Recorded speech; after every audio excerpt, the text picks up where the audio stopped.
Dust 2 has been entertaining millions of gamers for over a decade, and has been remade countless times in every game imaginable. It is the quintessential layout for proper tactical shooters, and serves as a template for multiplayer level design.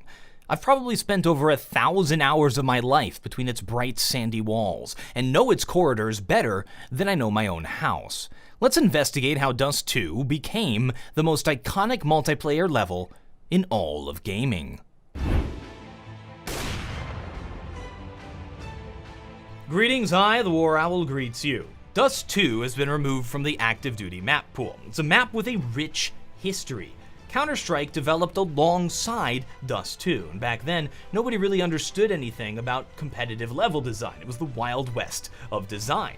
It became a map that could be played both tactically and strategically, but also one that is accessible and beloved by everybody. Easy to learn, difficult to master. Dust 2 is a map that has the ability to keep people playing forever. Our journey takes us back to the party that was 1999, where Jesse Cliff and Min Lee were hard at work on a modification of Valve Software's award-winning, industry-changing hit game, Half-Life. The PC gaming market was in the middle of a golden age, one that would last into the early 2000s. Technological advancements and the accessibility of the internet gave developers the tools to experiment. The gaming industry wasn't the well-oiled, money-making machine it is today, where Call of Duty gets pumped out every year. In order to stand out, developers had to create something truly great and unique, and the established formulas for success that we have today just didn't exist. Valve Software was an early innovator in this golden age, and they believed strongly in cultivating innovation in newcomers to the craft. They allowed modifications of Half-Life, even providing some development tools to the world. Modding allowed enthusiasts who weren't necessarily professionals and didn't have the resources to create an entire game from scratch to create a game off of an existing title. What does any of this have to do with Dust 2? Cliff and Gooseman's modifications of Half-Life was something new, a tactical shooter based on the counter-terrorist operations, known as Counter-Strike. But you can't have a tactical shooter without maps. Enter stage left, Dave Johnston. Like everyone in the modding community, Johnston designed maps on the side as a hobby. Little did he know he was about to become an important part of gaming history. He was about to ruin billions of hours, yes, you could count it up, it's probably billions of hours of collective productivity. He was about to design a map for the new game mode called Bomb Defusal, denoted by DE. That map was called DE Dust. According to his blog post on the topic, which I highly recommend reading, Johnston claimed he flat out stole the concept for Dust from an early screenshot for Team Fortress 2. No, not that Team Fortress 2, this Team Fortress 2. Kinda makes you appreciate Valve time. Team Fortress 2 wouldn't be released for another 8 years, and would very obviously undergo major design changes. Nevertheless, Johnston instructed his texture artist to flat out rip the textures directly from the screenshot. Igor Stravinsky once said, "Lesser artists borrow, great artists steal," a saying he stole from T.S. Eliot. Dust was a major success. It was played as often as Dust 2 is played today. It was a simple design, it had bright textures, it had good visibility, it was a noob's paradise. And at that time, everybody was noobs. But as we all know, Dust isn't really a great layout for a competitive map. It's fundamentally flawed in that respect. Terrorists rush a single, narrow hallway, the only way into the bomb site, and the terrorists don't really have that many options to move around the map. There's no mid-game. Every round plays out nearly the same way. After the success of Dust, Johnston worked to create a spiritual successor to the map, one that is still played today in some form. DE Cobble. Wait, what? And then after Cobblestone, in 2001, he began work on DE Dust 2. Like any map, Dust 2 underwent a beta process where the community would play and provide feedback to the mapper. It was designed to be a spiritual successor to Dust, with many key elements directly ripped from the original.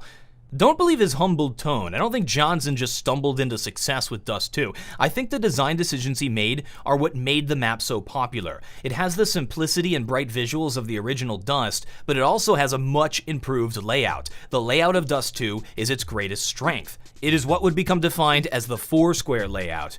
Consider a 2x2 square grid, where the edges denote the passageways on the map.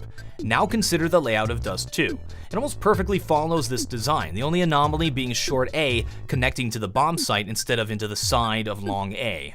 This layout gives both teams tactical options. The terrorists can use the middle passageways to rotate between the two bomb sites and find an opening, and fake out their opponents, and the counter-terrorists can rotate between them to try and be in the right position for when the terrorists decide to push. If either team sees an opening, they can push through to take a positional advantage, or end up in a firefight to determine who gets to keep that positional advantage. Because of this, no two rounds on Dust 2 play the same way. This is the greatest appeal of Counter-Strike itself. You have quick rounds to keep the player's attention, and every single round is unique and affords each team decisions. Why is Dust 2 still played today? It never gets boring. It gets old, it gets overplayed, it grows mold, but it never gets boring. Other maps that have been inspired by this layout include Mirage and Cache. Just think about them. Clearly inspired by Dust 2, but being designed for the more competitive side of the game. These two are arguably the best maps for competitive play. So how is Dust 2 so popular with both the competitive side of the game and with everybody else?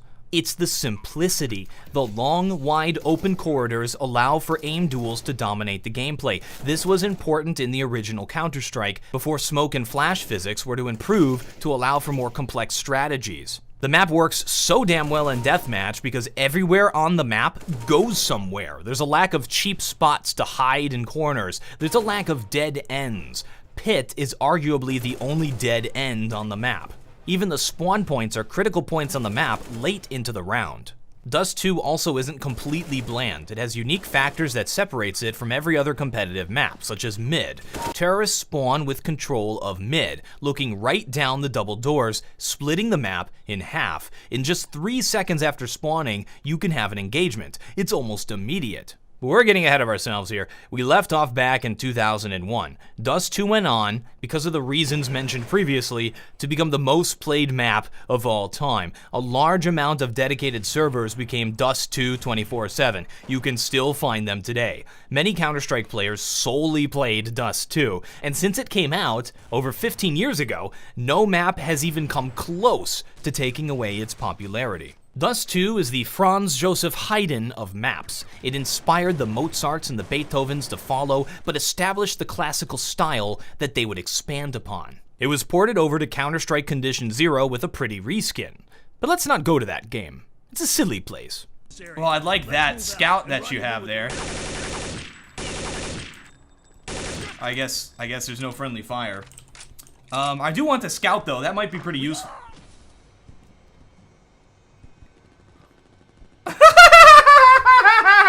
Dust 2 was then recreated in the Source engine by Valve Software for the new version of Counter-Strike, Counter-Strike Source. This version of the map improved upon many of the elements of the original. Mid was more accessible to the terrorists. Xbox was made to allow for faster rotates to short, and the skybox was expanded to provide for more clever nade and smoke throws, given the new physics of the engine. The map was also ported to Counter-Strike Global Offensive as a release map. This version is a copy-paste of the Source version with updated visuals. It keeps the same timings and meeting points as the Source version, but looks absolutely stunning. The Global Offensive version has existed as a living map, seeing major changes every few months that for the most part have greatly improved the map. For example, there used to be annoying rafters inside of the B tunnels that's only purpose was to get in the way. Backdrops were changed and clutter removed to improve visibility at key areas of the map, and glitches were fixed thanks to the fantastic YouTube series called Exploit Hunters, which served to find and root out these problems. The map has only gotten better over time and adapted as Counter-Strike has. The undisputed top objective source for topness, WatchMojo.com, ranked Dust 2 as the best first-person shooter multiplayer map of all time. I disagree. You can't objectively say a map is the best, but it certainly is the most iconic. If a game allows for custom maps, there is a Dust 2 map. From StarCraft 2 to Mountain Blade Warband, there is a Dust 2 map. There are Dust 2 maps in real life.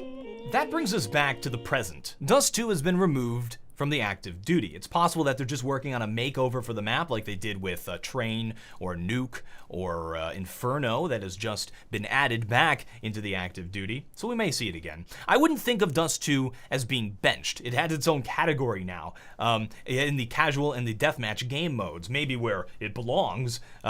So it's sort of been elevated to where Dust 2 24/7 is an official game option. But I do want to pose the question, is this the first time ever that Dust 2 has not been part of the competitive Counter-Strike roster? Either way, Dust 2 will have a very special place in my mind. It's an imaginary arena where we go to do battle, and some of our greatest stories have taken place within its yellow walls. Thank you folks very much for watching. I am the War Owl, and I still have no closer.